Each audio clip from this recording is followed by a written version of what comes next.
Friends, welcome family. What's going on, Ma? Welcome you guys to a watch party here on a Wednesday. Good to see you guys showing up. I took some advice from some of the folks in the chat. Sweden Dragon. I hope this was the right person that told me this advice. If not, I'm giving you credit for someone else's great advice.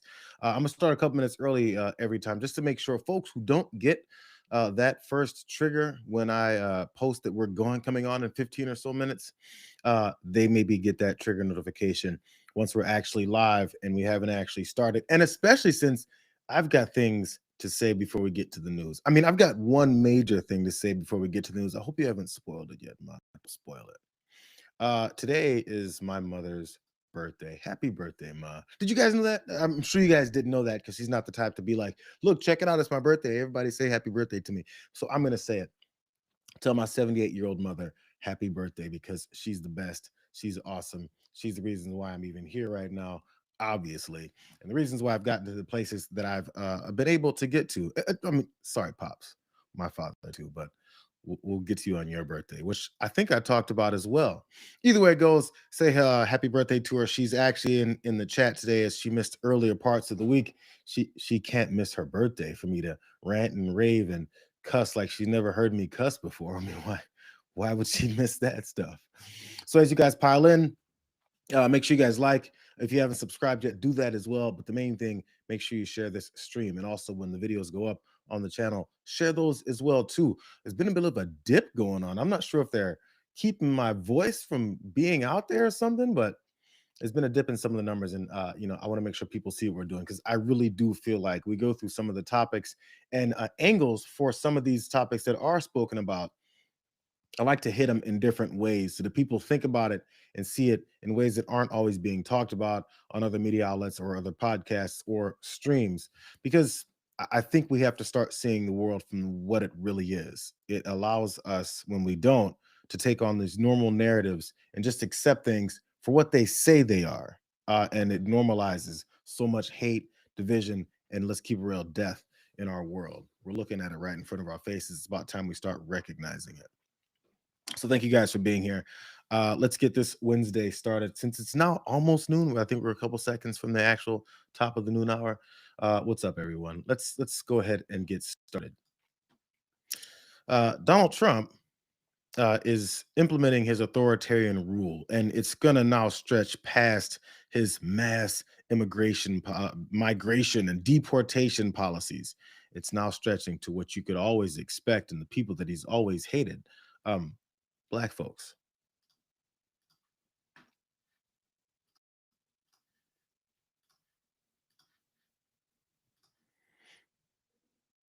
Far too long, Americans have been forced to put up with Democrat-run cities that set loose savage, bloodthirsty criminals to prey on innocent people, really very, very innocent people.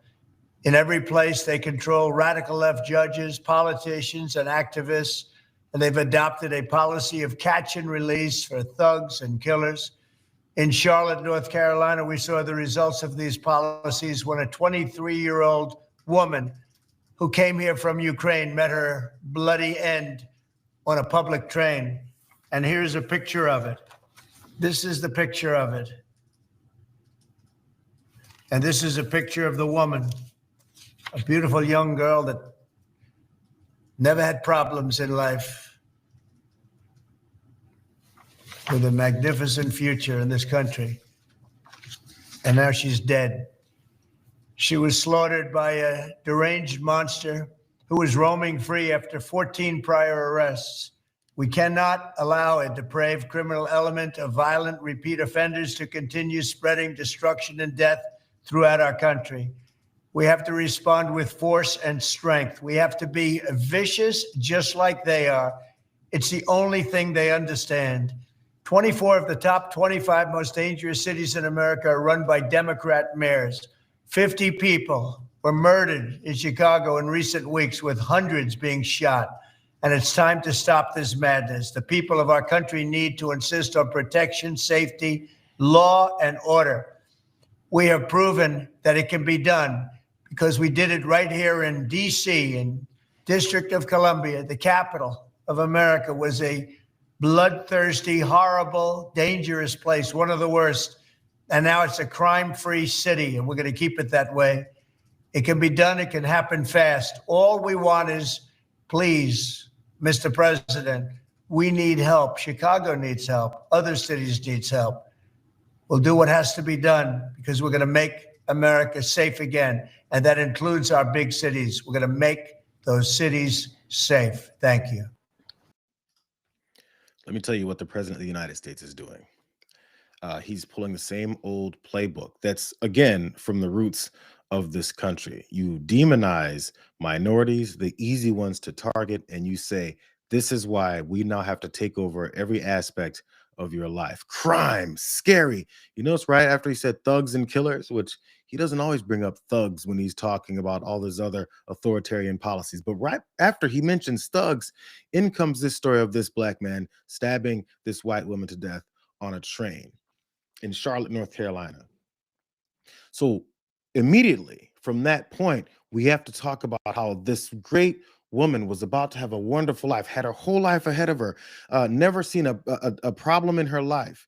She's a Ukrainian refugee. She was a Ukrainian refugee, but had everything going for her. Nothing was ever wrong until this one black man went and murdered her.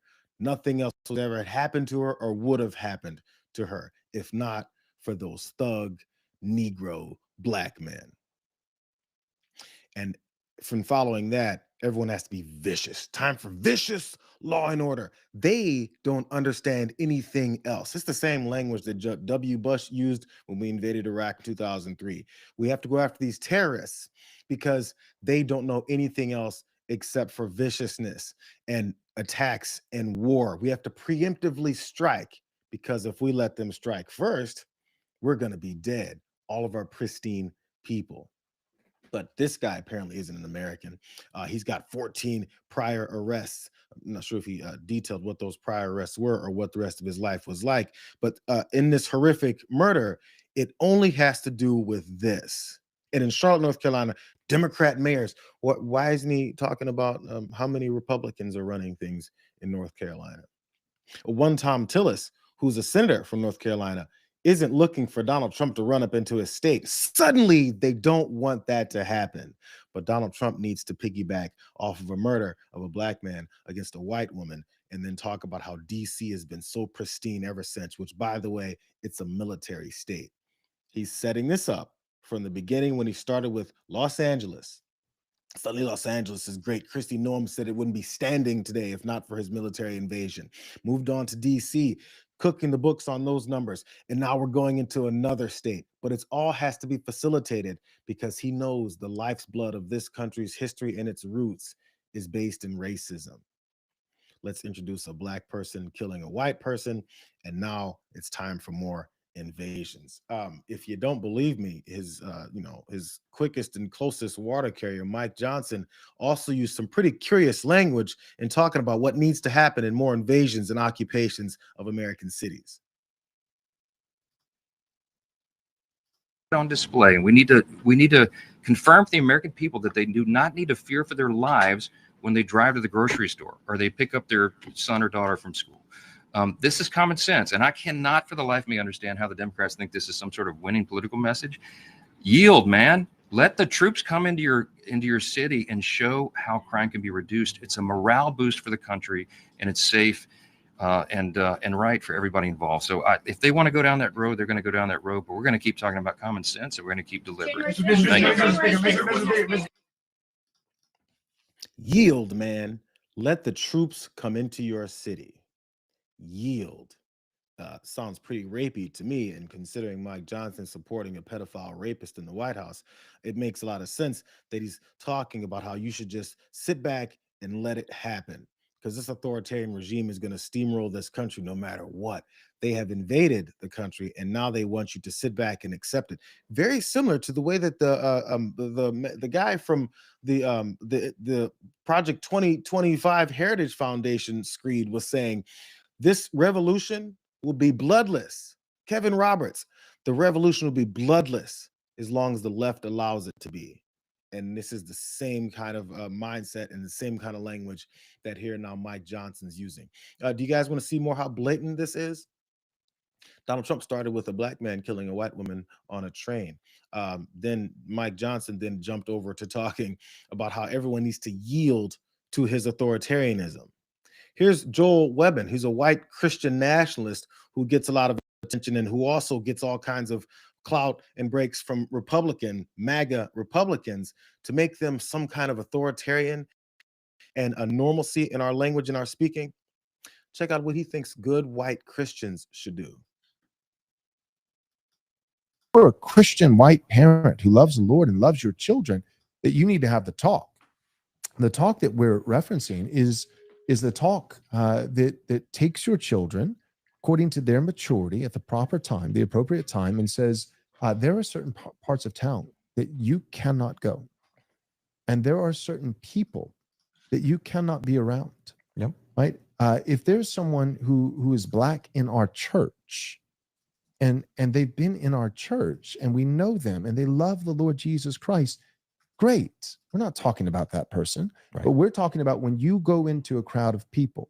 If you go into a crowd of strangers and they're white strangers, there's some danger. If they're black strangers, there is 30 times more danger. Them's the facts. And it is actually a failure of your parental duty. White parents, please hear me.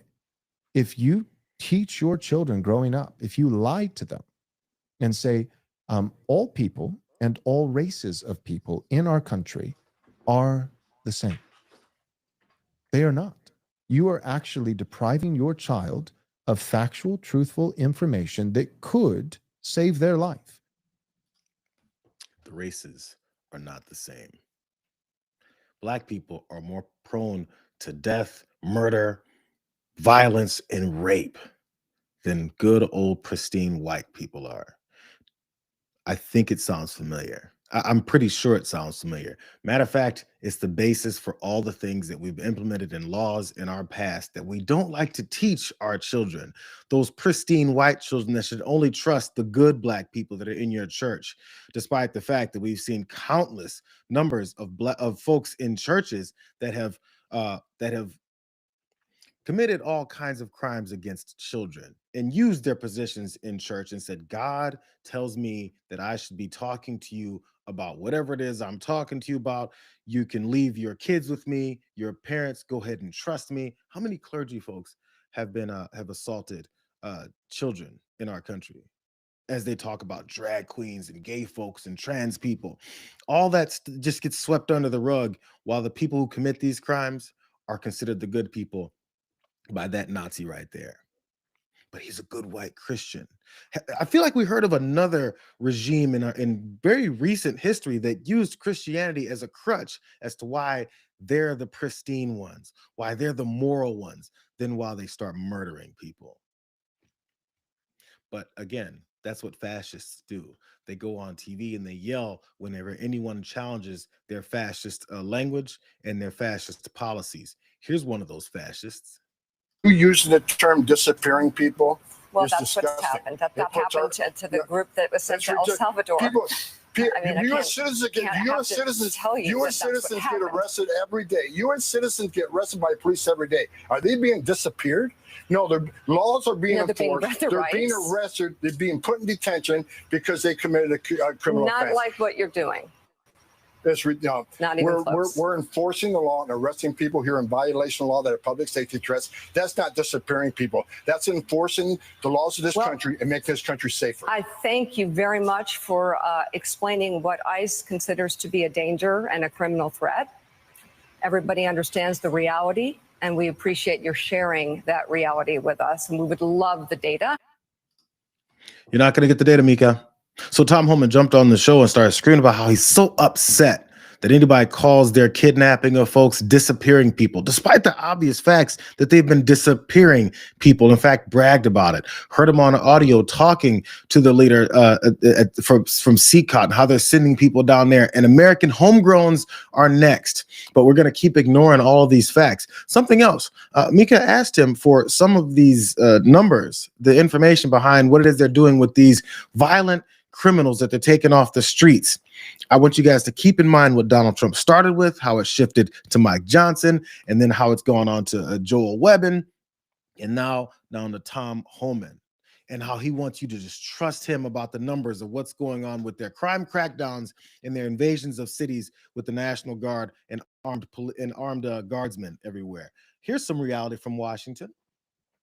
Washington Post repeatedly reached out to the White House for the arrest records undergirding their statistics and has not yet received answers to questions about the specific details of each arrest. It's weird that Tom Homan said they're making all these arrests and just to trust them. Here's more. DC police deferred a similar request, saying the information needed to come from the White House. They have control over the information that we're supposed to see. When asked specifically about the number of arrests made by local officers, not federal agents, DC police directed the questions to the mayor's office, which is not responsible for arrest data and did not respond. I've got more.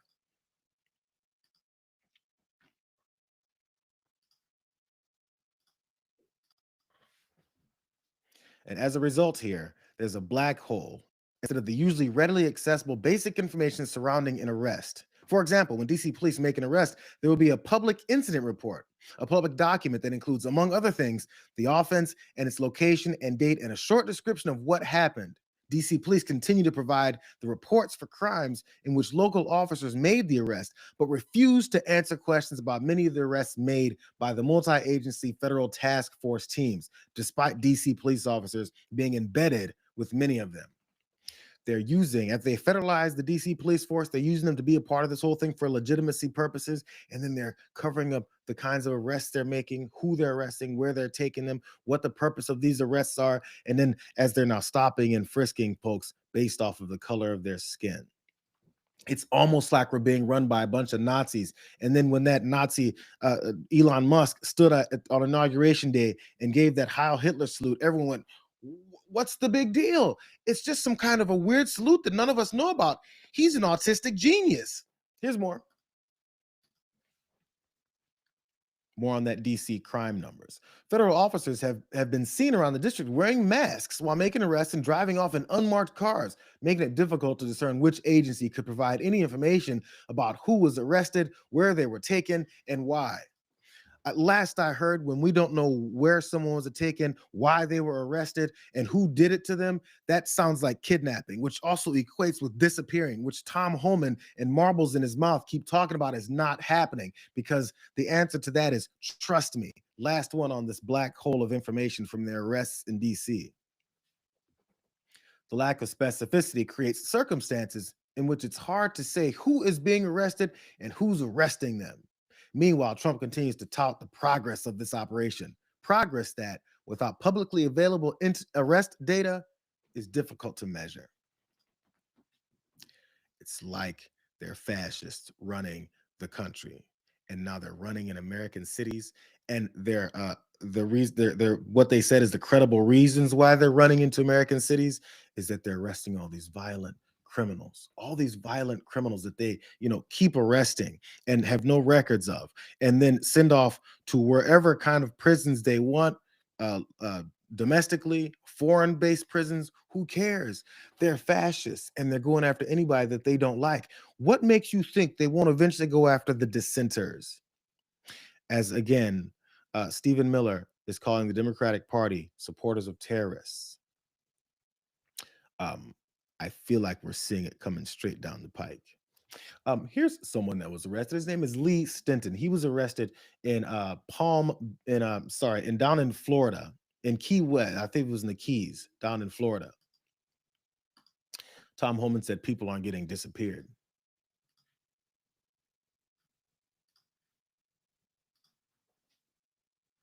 So this all started around, I think if I remember correctly, it was June 8th. I was on my way to work, which I did every day. I cycled every day, and I was arrested by an ICE officer and kind of kidnapped, I guess, off the street, and taken to Chrome Detention Center. The conditions in Chrome were the most inhumane thing that I've ever experienced in my life. They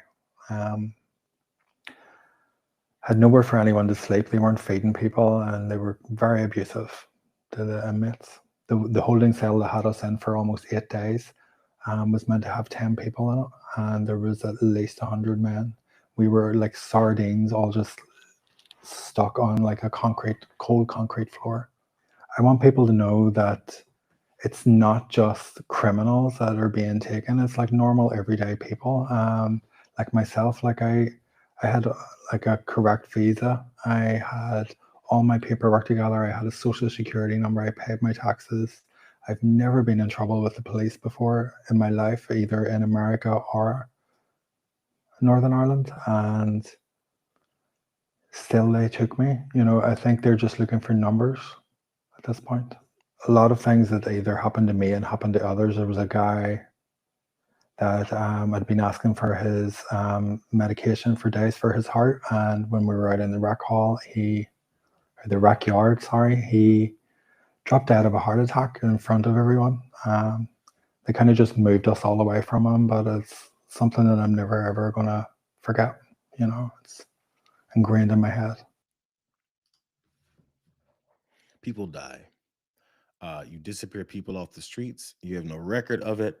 You have no reasons behind it, but you say you're going after the violent, criminal, illegal aliens, and they rush people off and do whatever it is they want to them because this is a murderous regime. I'm trying to figure out. Don't forget. Remember the guy Luigi Mangione who allegedly shot that CEO?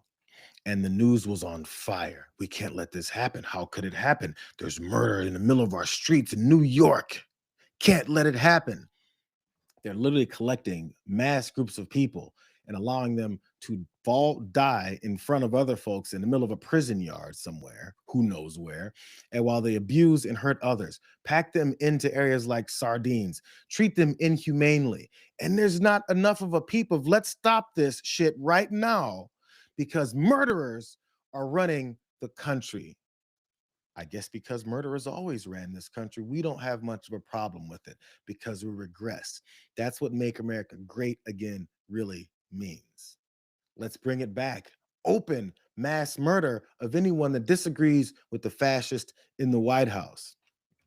So when people start taking to the streets and start fighting back, they're going to say, look at this uprising of these criminal Americans. It's time for full-on military state in this country. If you don't see that's where it's going, you're not paying any attention.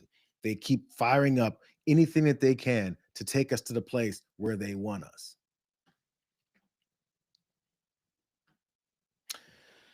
I mentioned Tom Tillis and his pushback on this stuff. But before I even get to that, here's Donald Trump, because remember I was talking about those numbers in DC? That was right before I talked about that guy that was disappeared that Tom Homan said nobody's being disappeared. It's odd. There's a certain kind of crime that Donald Trump doesn't want counted in DC. You won't be surprised to hear it. No, it's more than 87%, virtually nothing. And much lesser things that take place in the home they call crime. You know, they'll do anything they can to find something. If a man has a little fight with the wife, they say this was a crime. See, so now I can't claim 100%.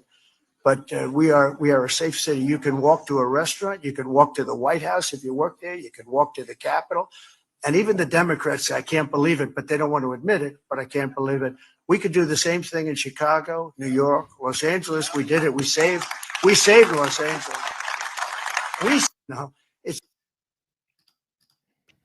the normalization of authoritarian regimes running through our cities, occupying our cities, and lying about it as they do it. I'm going to get to what's going on in Washington, D.C., but there he is. The kind of crime that he's upset about it not being 100% of this military occupied state in D.C. are domestic violence crimes. Just a little fight with the wife. All he did was beat her up.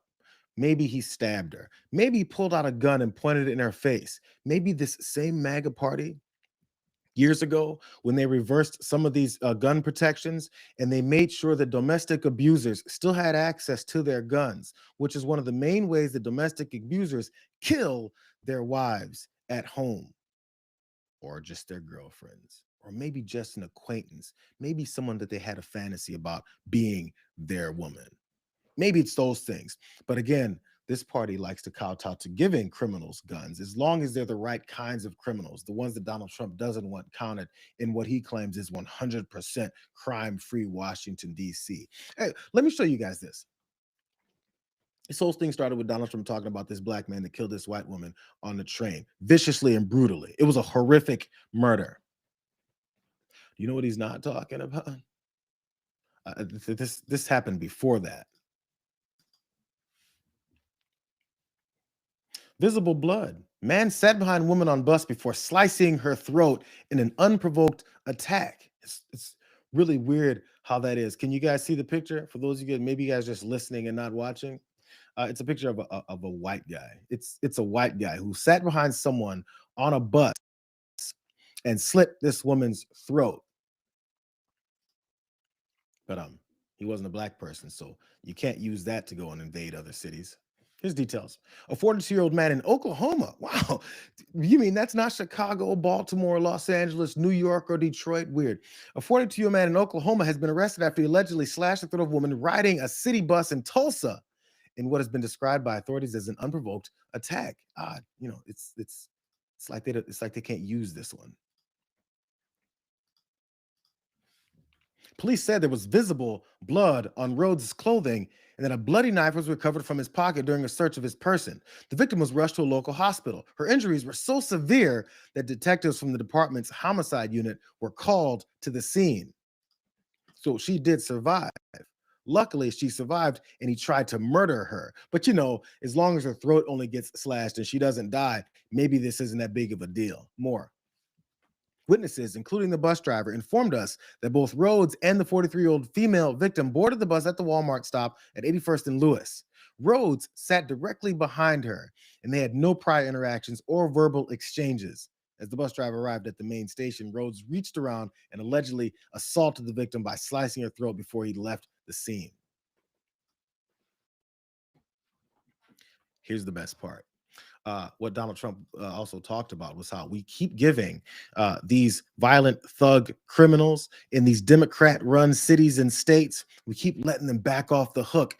If we just stop letting them out of jail, because they always go to jail because we know that black folks are more prone to violence and criminal behavior than white folks, then maybe this whole thing can be solved. I'm sorry, it'll actually be solved if I invade your city with my military. But last part of this story of this 42-year-old white person in Oklahoma who slashed the throat of a woman on a bus. In addition to the charges, Rhodes is also being held on a fugitive from justice warrant out of Missouri, is what police said. It's almost like it's the same damn thing. But Donald Trump isn't having press conferences where he says we need to respond with vicious law and order against those people because they only understand violence.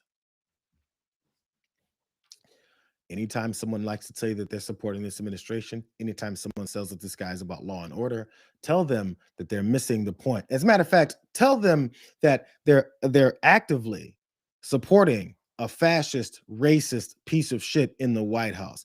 And you know what? Don't even do that. Don't talk to them. Keep your children from them. Keep yourself from them, because they're violent racists, and they support a violent racist in the White House who's trying to normalize his police state over our entire country because he's a weak little bitch. You know who else he didn't care about? Since we're talking about white women that were murdered, you know who else he didn't care about?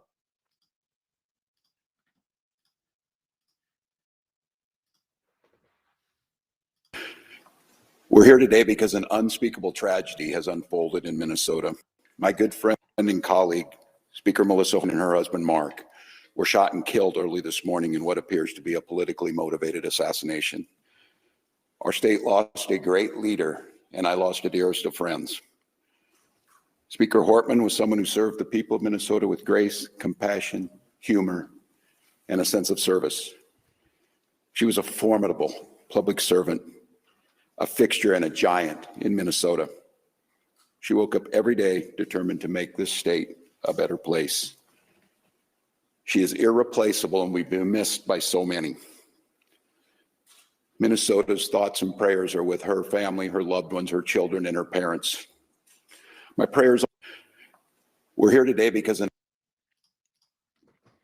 How much have you been hearing about that murder of that state representative, Melissa Hortman, and the attempted murder of another? They killed her. They killed her husband. I'm sorry, this white guy killed her, her husband, and their family dog, and then tried to kill this other representative. How much have you heard Donald Trump talking about sending the military to make sure we get rid of and control all these violent, vicious white men who like to murder white women, like that white woman that was murdered? It only counts when it's something that he likes. But someone actually asked him about it. Rachel Scott of ABC asked him about it at the time. This is back in June when this went down. This is what he said. The murder, the assassination of an elected representative that happened to be a Democrat. On Minnesota, she said, I asked the president about the assassination and whether he plans to call the state's Democratic governor, Tim Walz, who we just saw speaking there. He said, well, it's a terrible thing. I think he's a terrible governor. I think he's a grossly incompetent person, but I may call him. I may call other people too. He celebrates it.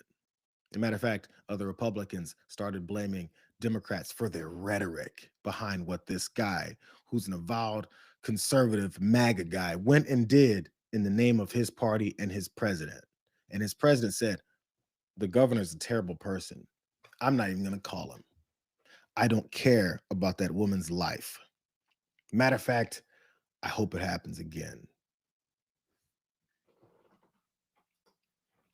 Tell yourself what the general public would say if a black elected representative, if a black president saw this go down and said, well, I'm not going to call. I don't care about that woman who was murdered on the subway with that black guy stood behind her and stabbed her like that. I don't care. I don't care. Matter of fact, the people that are mad about this are the bad guys. That's blatantly what's happening over and over and over again. But instead, he's going to send the military to your city and your state because he needs an excuse. And he thinks that you're racist and stupid enough to go along with it. This is what's happening here. Okay. So from years ago, when we talked about Black Lives Matter and people said, why are you guys just saying Black Lives Matter? Because we've stood on this principle that only white folks matter in this country, especially if something happens to them at the hands of black folks, and to be very, very afraid. And let's go ahead and stop this before it starts. I'm not sure how many more of these, I can't even call these predictions that people with Trump derangement syndrome keep having about what this fascist is going to do before we say, maybe we shouldn't accept what he's about to do next. It's a 100% track record right now. I also remember when we were saying that he wasn't going to throw people into prisons, into foreign prisons, and arrest people off the streets based off of the color of their skin and the language that they speak. But they're doing that too. 11:30. Let's go to this next story. That story is going to go up. I'll probably break it down a couple times because I can't have a half hour up on the watch list.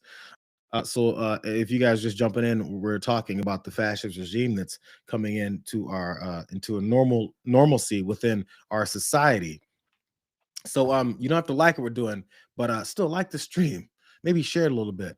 Maybe more people will know the reality of what is that's happening in this country without people saying, how dare you just don't like our president? Here's another reason not like this piece of trash in the White House. How is his foreign policy going?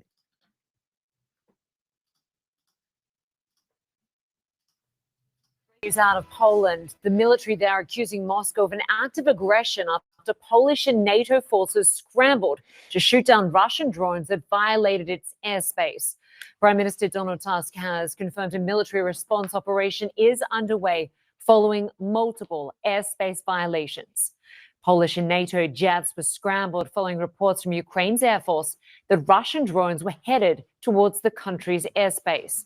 During the incident, Polish authorities shut down several major airports, including Warsaw International, and urged its citizens to stay indoors. The exact number of Russian drones over Poland remains unclear. Russia sent some drones over Poland. In this part of this conflict where Russia had invaded Ukraine years ago, and that Donald Trump said he was going to end in 24 hours. So as we're months into this guy's presidency, where the main military moves he's made has been into our cities and our states that are run by Black leaders and also Democratic leaders, the thing that he's focused on is attacking this country. So while he's letting Vladimir Putin get away with everything that he wants, and he keeps calling him his best friend and holding up pictures of him and celebrating how much of a nice guy he really thinks he is, this is what the Polish prime minister is saying, as well as the EU Commission. Dzisiaj w nocy doszło do naruszenia przestrzeni powietrznej, polskiej przestrzeni powietrznej, przez dużą liczbę rosyjskich dronów. Te drony, które stanowiły bezpośrednie zagrożenie, zostały zestrzelone. Jest to pierwszy przypadek, kiedy doszło do zestrzelenia rosyjskich dronów nad terytorium państwa NATO i dlatego wszyscy nasi sojusznicy sytuację traktują bardzo poważnie. Nie odnotowaliśmy żadnych ofiar. And just today we have seen a reckless and unprecedented violation of Poland and Europe's airspace by more than 10 Russian Shahid drones. Europe stands in full solidarity with Poland. Putin's message is clear, and our response must be clear too. We need more pressure on Russia to come to the negotiation table. We need more sanctions. We are now working on the 19th package in coordination with partners. We're particularly looking at phasing out Russian fossil fuels faster. We're looking at the shadow fleet and at third countries. If you pay attention to what's going on here, the Polish prime minister talked about how there hasn't been any kind of Russian drones that have ever been shot down over NATO territory until now. The violence, the march towards more countries and territories being threatened continues to happen. Matter of fact, the guy who said that Vladimir Putin would walk all over Kamala Harris because he doesn't respect her at all and he's my friend is not respecting Donald Trump, met with him in Alaska, told him I'm going to do what the fuck I want to do, and Donald Trump walked out with his head down and his hand up his ass. And now, ever since then, he keeps saying 2 more weeks. I don't like what he did. Actually, I'm very upset about this. I can't believe he did it. You know what we need? We just need more talks for a guy that won't come and talk. So as he continues to escalate, Donald Trump is doing nothing about it. So as we saw, that was NATO president, the UN Commission president talking about what it is that they're trying to do. And they're increasingly seeing that this country wants nothing to do with it because we support authoritarian leaders. Here's details of what's going on. Polish Prime Minister Donald Tusk said his country had dealt with a large-scale provocation and that his military recorded 19 drone incursions overnight. 4 of those were shot down. He also added that a significant number of the drones flew from Belarus, an authoritarian ally of Russia, used as a launching pad for attacks on Ukraine. It's like it's all connected or something. Quote, I have no reason to claim we're on the brink of war, but a line has been crossed. This situation brings us the closest we've been to open conflict since World War II. Belarus claimed that the drones had, quote, lost their way and that it had also shot down some over its territory as well. I brought up the part about World War II because remember this again, this guy keeps talking during the campaign about how if anybody else is in office, we're seeing World War III happen. I just want to keep track of everything he said versus everything that's happening versus now what he's doing about it, which is accepting, inviting, presenting, propping this guy up, normalizing the things that he's doing and attacking our allies because of it. I'm gonna skip by some of the things that's happening. I think you guys can probably pretty much tell what's going on, but I want to jump down to what the Kremlin spokesman Dmitry Peskov said about how all this is going down as everyone's seeing the reality of the situation. He declined to comment further on the incident, saying that the leadership of the EU and NATO accuse Russia of provocations on a daily basis. There's a reason for that, bro. Because on a daily basis, these Russian provocations keep happening. And every time they happen, Donald Trump goes, well, I mean, he visited and you know what? He looked really nice. He walked on the red carpet that we rolled out and put our military on our hands and knees to roll out for him. And then he got into my car and he said, Donald, your hair looks great today. And then he rubbed me on my chin. And I was like, yes, Vladimir, I love you. Can you go and attack someone else?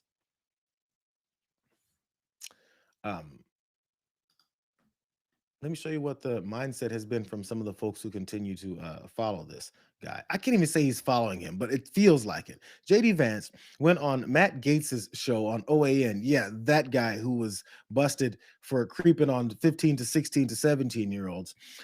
JD Vance went on there to talk about how they'd like to take care of this. You won't be surprised to see his approach. Interesting point about the durability of that piece, and it seems the United States views investment as one of those tools you described to get to durable cooperation. Sources have told me that Russian President Vladimir Putin has suggested that sanctions relief could result in Russia moving more of their energy commodities in the US dollar, functionally giving Russia and the United States a lot of control over US energy markets. That could lower energy costs for Americans. Do you see economic cooperation with Russia as one of the things that could bring an end to some of the hostilities that we want to see concluded?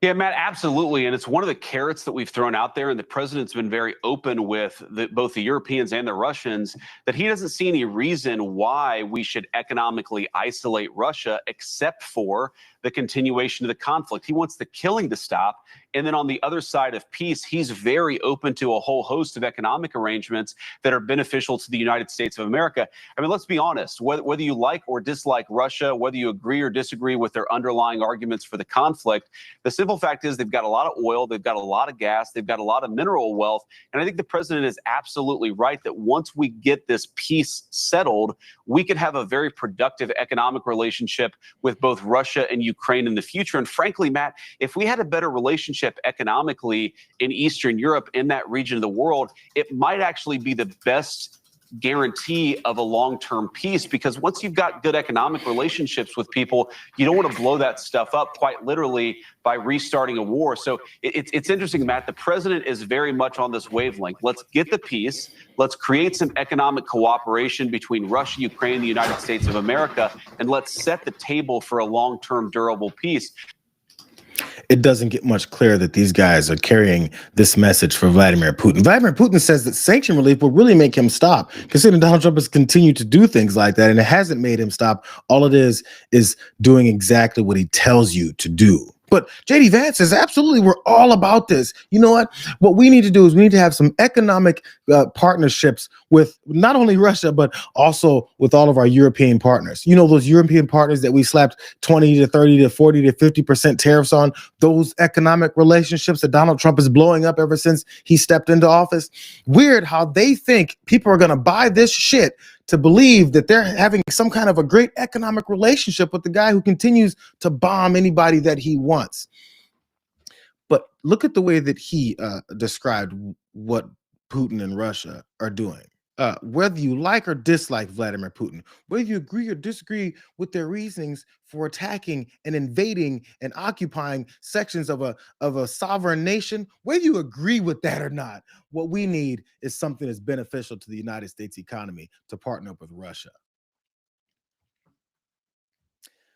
who's given you absolutely nothing. And after that meeting in Alaska, it was reported by even Fox News, these losers walked out ashen, looked shocked and terrified because he walked in and said, I own you. Don't act like I don't own you. I own you.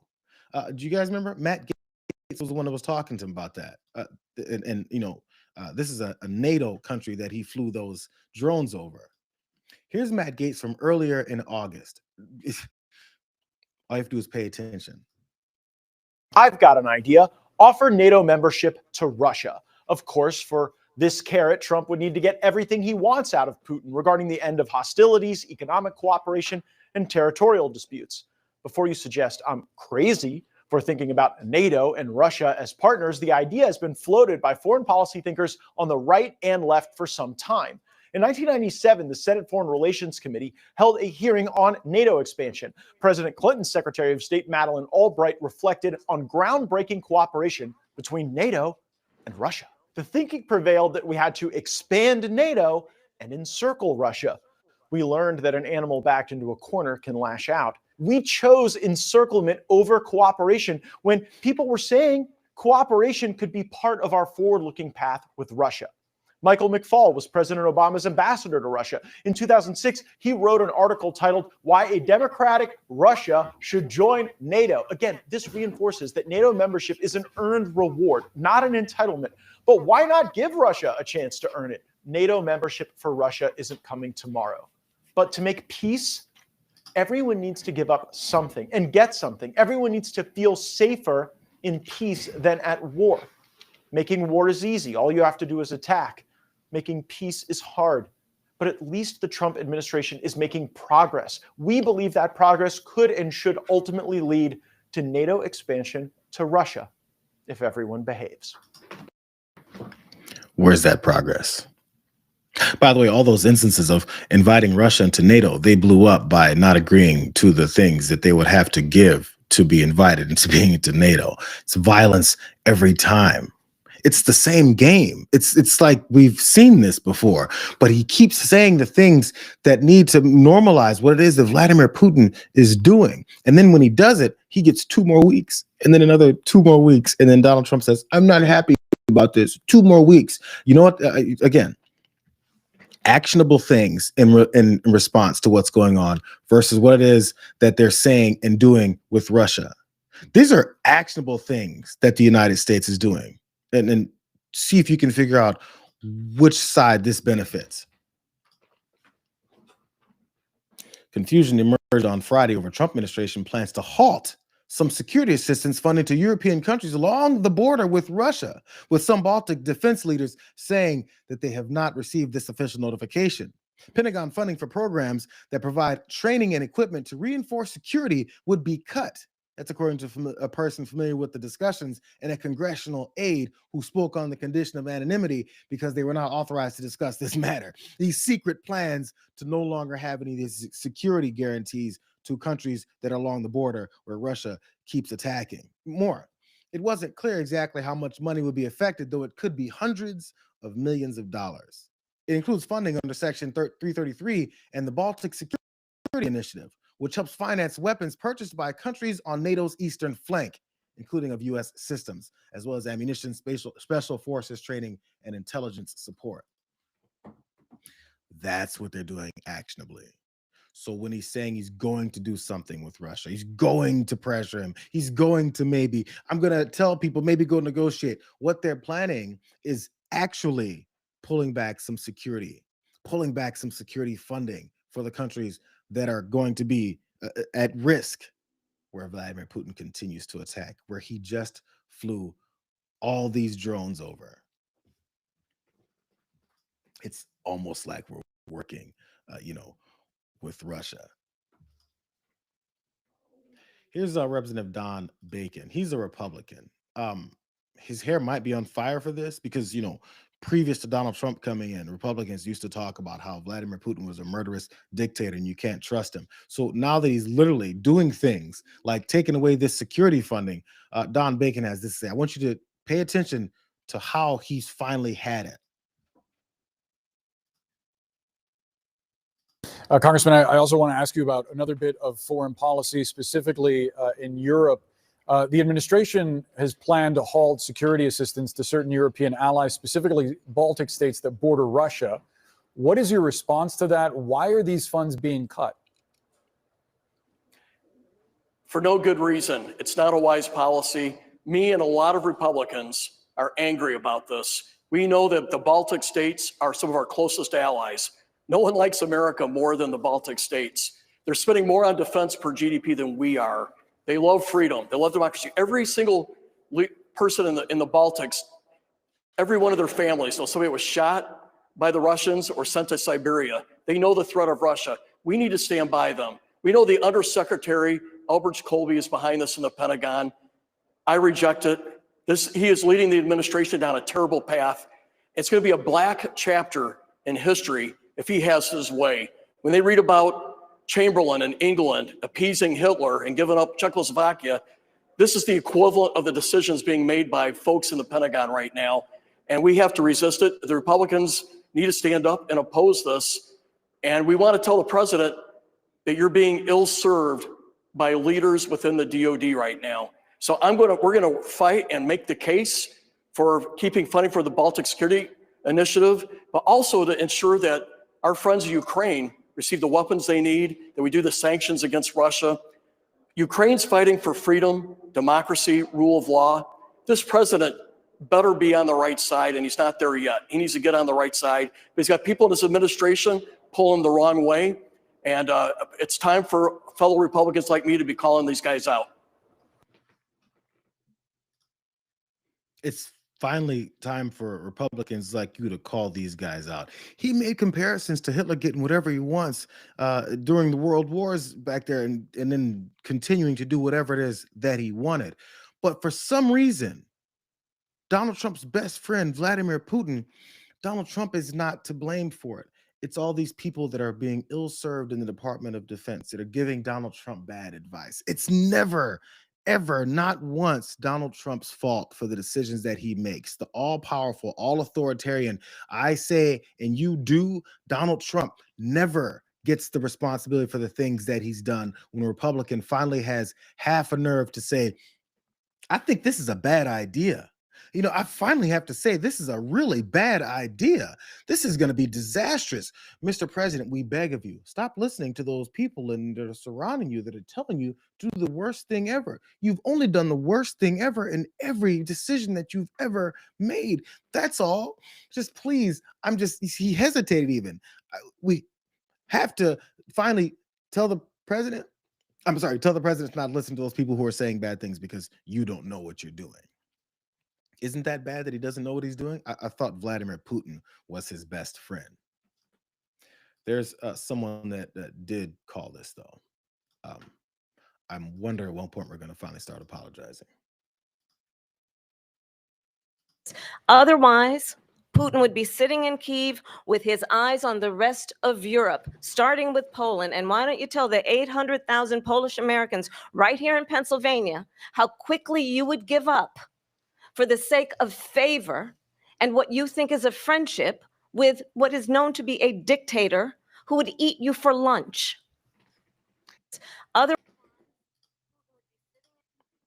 Every time we go back to these clips of Kamala Harris kicking that guy's ass in that debate, you could listen to it and go, oh, well, hindsight's 2020. She's only saying that now because we're seeing Putin eating his lunch and him thinking that his friendship will stop him from then going and flying these drones over Poland. She literally called the country that he's going to go to next. But she was too stupid. She didn't know what she was talking about. Vladimir Putin would flatten her.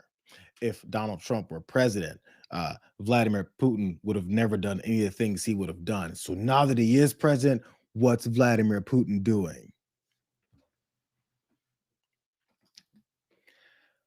We're doing all this and accepting all this because our country's roots are in rabid, extreme racism and bigotry. That's the reason. That's the reason. Everything he does destroys your economy, destroys these farmers' lives, is invading cities, killing people, taking away health care, appointing that dumbass RFK Jr. We're accepting it all because he said, I'm a racist. I'm a Hitler. And everybody went, oh, yeah, okay. Sure. I mean, he's still a racist, right? I mean, as long as he's fucking everything else up, as long as he's still a racist, we're good. Let's go back to Washington, D.C. The state TV run Fox News was congratulating Donald Trump on going out in Washington, D.C.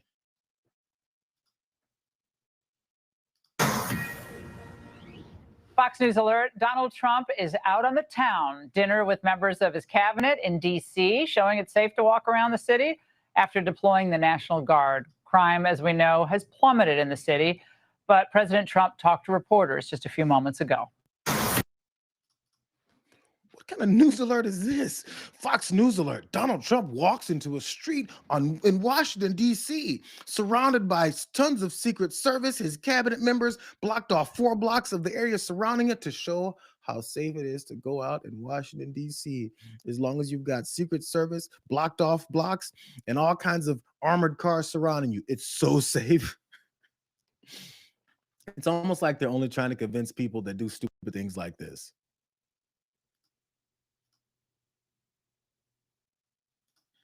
There it is.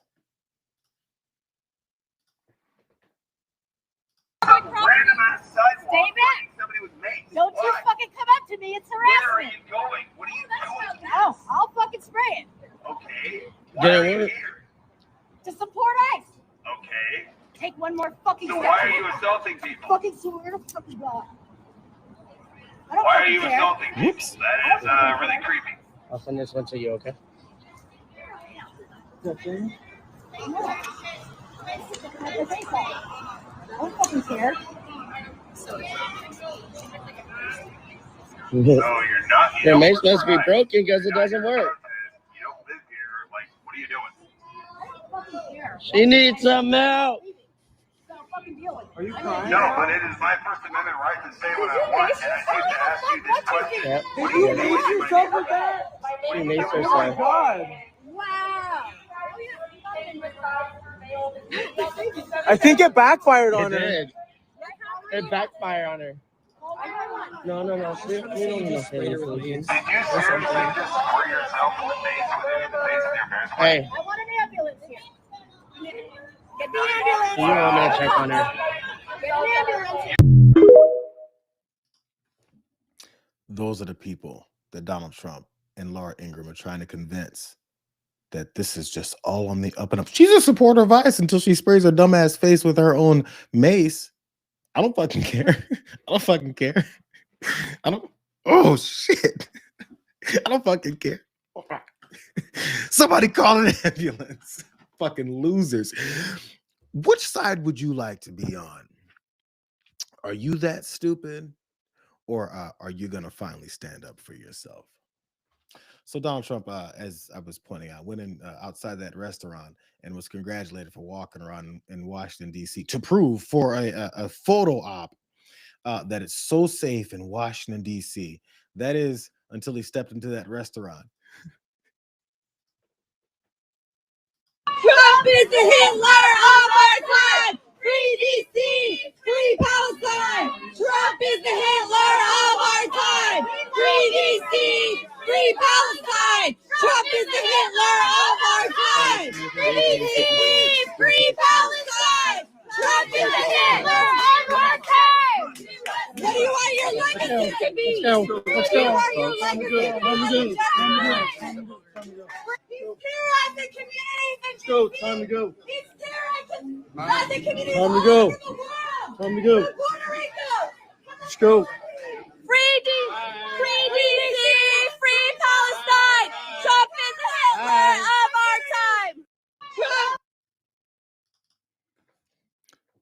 He's made it so safe in Washington, D.C. Everything is blocked off. But the Code Pink lady still got into the restaurant and confronted his dumb ass along with Marco Rubio and the rest of his loser cabinet members that stood there and went, oh my God, these ladies are standing there chanting at us in our safe Washington, D.C. restaurant.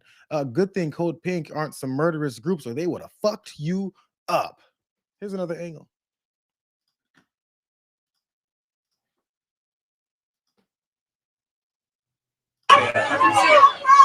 Enjoy your dinner.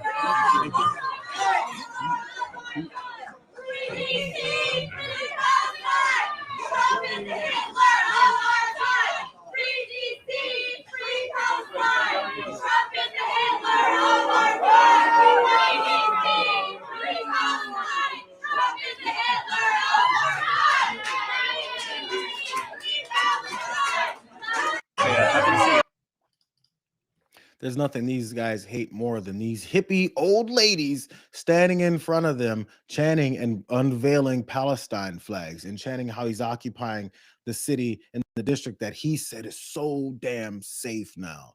I wonder if Stephen Miller's bitch ass was there. I'm just curious if he was hanging out there and was so mad at these hippies that he was talking about before. You know what? These hippies are so annoying. I'm gonna give them one more advantage to talk about what is that they experienced when they were there. Afterwards, they walked out and they were talking about the way that they confronted this guy. I think this is the one. Let's see. Yeah.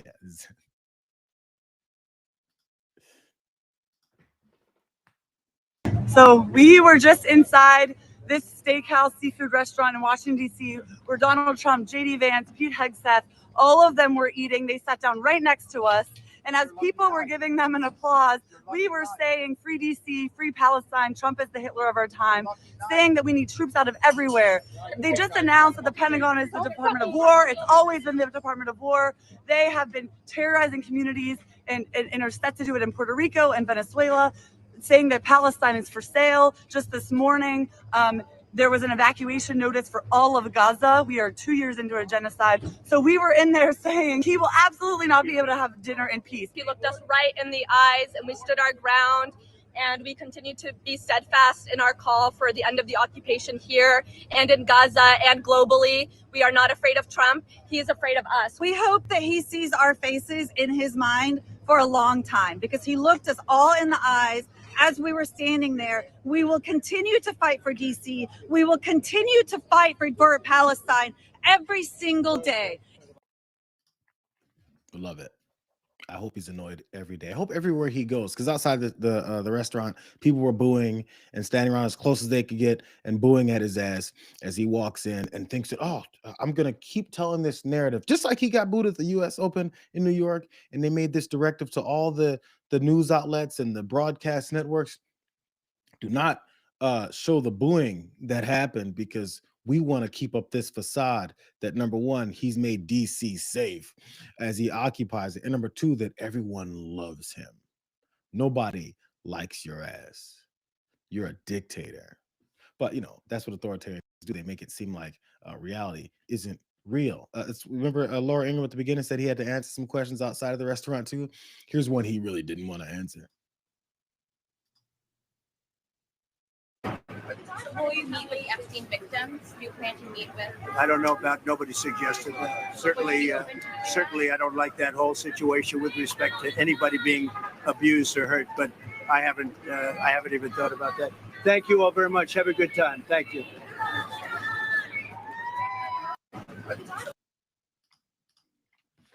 Why does he always tell people to have a good time when he walks away? I'm sorry, when he runs away from the question about will he meet with the Epstein survivors? He said, no one's told me about that. No one suggested that I meet with any of the Epstein survivors. No one suggested that, except for the Epstein survivors saying we'd like to meet with the president, except for, I think, Marjorie Taylor Greene saying, I think he should meet with the Epstein survivors. No one has suggested it because Donald Trump doesn't care.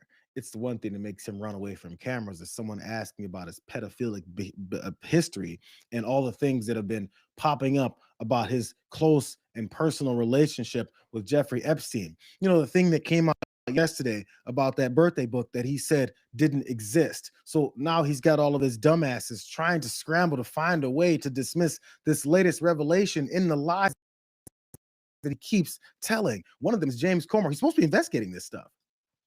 He did not sign it, so I take the president at his word. I don't think the Oversight Committee is going to invest in looking up something 22 years ago. We're going to look. So you're just going to take the president at his word that this is not it. What is it? What does it have to do with anything?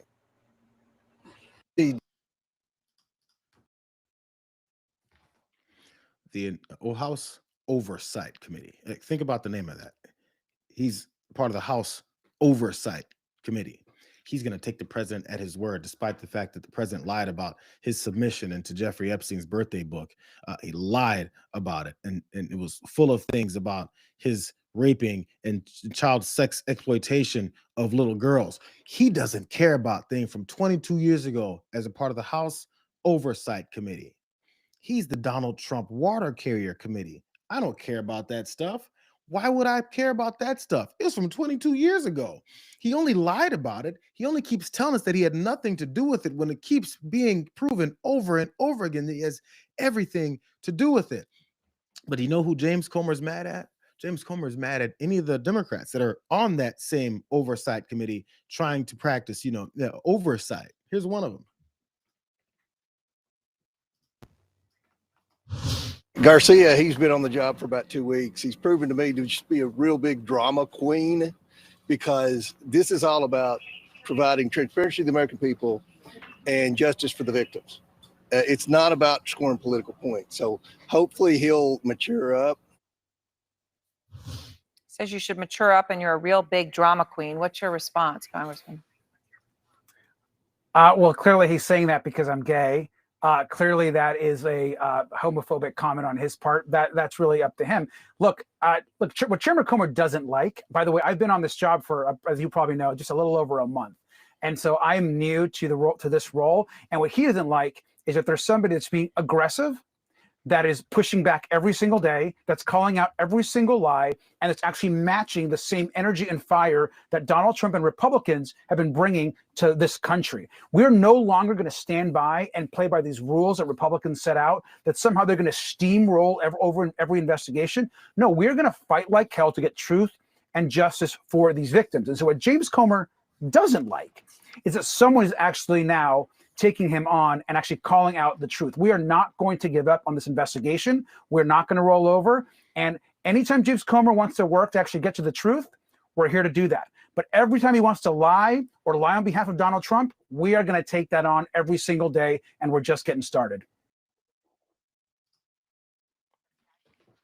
That's what James Comer is afraid of. People actually doing their job in this. His job is to be in the position to block off any kind of information or access or revelations or justice for those Epstein survivors that Donald Trump said, I have no plans of meeting with. No one has suggested it. No one's talked about it with me because I'm going to avoid them. Because if I talk to them, I'd have to actually act like I give a damn about this, when my history has told us over and over again that he doesn't want anyone else talking about this. Why are we still on this? Here's Pete Sessions, another Republican. Their excuses are pathetic. It should make more people that were maybe indifferent about this for some reason start to go, wait, these are the bad guys. So to you, it's an open question about whether that's his signature on this document. Well, evidently the president, who was not under oath, stated it was not his. The White House has stated that. So we will start from that perspective unless proven otherwise. But this is simply a small part of the entire questions. We need to put together this information. Why did the last, in essence, 4 presidents not move forward on this? Where is the evidence? What is the scope of the entire matter? And we're still looking at that. We've had them now about 10 days. John, and I will tell you, we are beginning what will be a bipartisan effort, but it is not aimed at Donald Trump. Understood. It's aimed at the truth. How did these things happen? So I know people want to go specifically to Donald Trump, and there's a lot of drumbeat on the Hill by my colleagues that are Democrats to do that. We're after the larger sense to answer questions. Cowards. Absolute and utter cowards. None of it makes any sense. He says we're going to start with just believing Donald Trump, similar to what James Comer said. After you only believe Donald Trump until proven otherwise. I've got a really good example of you being proven otherwise when he said he didn't write anything in that birthday book, and then that birthday book in fact didn't exist. It's all created. It's a hoax. And then after calling it a hoax, we see that it's real, and that entry that the Wall Street Journal described is in the book. I think that's an instance of being proven otherwise, but you're going to continue to believe him. I feel like you're just lying. And all you can do is just keep acting like you haven't been proven otherwise yet. But he made sure to point out that those pesky Democrats are the only ones who want to keep talking about Donald Trump. This isn't aimed at Donald Trump whatsoever. It's just those Democrats that keep talking about Donald Trump. I'm trying to figure it out. You know, that Democrat named Thomas Massey, that other Democrat named Marjorie Taylor Greene, and that third Democrat named Lauren Boebert. Oh yeah, and that fourth Democrat named Nancy Mace. All these Democrats, all they want to do is focus on exposing the things that are in this birthday book and in the Epstein files that people like Pete Sessions, who support pedophilia, don't want you to see. until proven otherwise. Last little clip here, you guys. I loved this exchange. Maggie Haberman asked Caroline Leavitt, the press secretary, the liar, about what is their reasoning? What's the mindset? How can you explain away what we've just discovered is a lie about you guys talking about this birthday book? You said the Epstein documents are a hoax that Democrats are perpetrating against the president. You said he didn't sign that check, that he didn't sign the birthday card that he allegedly signed. So what is the theory, since these documents came from the Epstein estate? Who is, I guess, in your view, faking these documents? I did not say the documents are a hoax. I said the entire narrative surrounding Jeffrey Epstein right now that is absorbing many of the liberal cable channels on television is a hoax that is being perpetuated by opportunistic Democrats like Ro Khanna and the others whom you saw on that press conference outside of Capitol Hill, who are trying to push this hoax against the president of the United States. What exactly is the hoax? I'm just trying to understand what's fake. What's fake is not the The documents. hoax then? is the Democrats pretending to care about victims of crime when they do not care about victims of crime, when they have done nothing to solve crimes, when they have done nothing to lock up child pedophiles and child rapists across the country, and when they are now using victims as political props to try and, again, smear the president of the United States and drag on this bad story about him. It is a distraction. The Democrats view this story as nothing more than an attempt to distract from the accomplishments and the achievements of this administration. And that is what we mean when we call it a hoax. If he didn't sign these, if you said he didn't sign the birthday card, he didn't do this, he also didn't do the check, those were in documents from the estate. So what is the working theory as to why he's in them? The president has one of the most famous signatures in the world, and he has for many, many years. You know that, Maggie, you've covered him for a long time, long before he assumed this office when he was a businessman in New York. The president did not write that letter. He did not sign those documents. He maintains that position, and that position will be argued in court by his lawyers. The president is very confident he's going to win this case.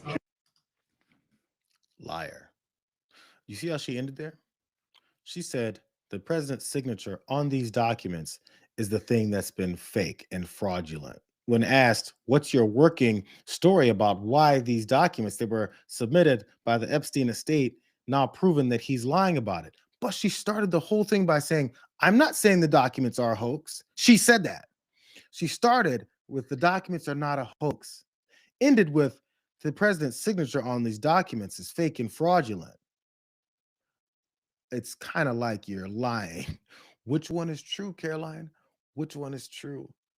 I think the main nugget of truth is that this is a huge cover-up for the president of the United States being implicated in these Epstein files. He keeps lying about every aspect of it. And as soon as we discover he's lying about every aspect, you go, I wasn't saying that's what he said. It's all I said was what he said. They're not even good at this. One other part. She said that Democrats, again, making this partisan, Democrats don't care about crime. They use victims as props. This president, I did it a story ago. This president is using the murder of that woman on that train to now want to invade more United States cities and say we're coming after all of these thugs and black people who are more prone to crime and will kill these lily innocent white folks, propping up victims so that you can have some kind of political wins of your authoritarian regime. It's all they do. Ashley Babbitt was just given some kind of honor that she absolutely didn't deserve as being an invader and trying to turn this coup upside down that he wanted, that he implemented, that he told his people to run up into the Capitol on January 6th. They keep using victims for props for political purposes, and the victims keep getting used for it. He had folks at the RNC. They created bills to talk about how we're going to go after these illegal immigrants, and we're going to use this instance of someone being murdered and use their families' tears and their experience here to now use it for our political purposes. Everything is upside down. Everything that they claim is exactly what they're doing. Oh, I went over 10 minutes. So those of you that hung around, I'm glad you did. If not, tell your friends that left that Caroline Leavitt is a fucking liar. That's what we covered for the rest of the hour and 10 minutes. I'll see you guys tomorrow. I appreciate you guys hanging in with me. I guess I just talked too much. Happy birthday, Ma. Love you lots. Hope you have a wonderful day. I'll call you in a bit and actually do it the right way. For everyone else, say hi to her again. You know, give her more happy birthday wishes. Go to the guys over at TDR that I said, hey. We'll catch you guys tomorrow for more.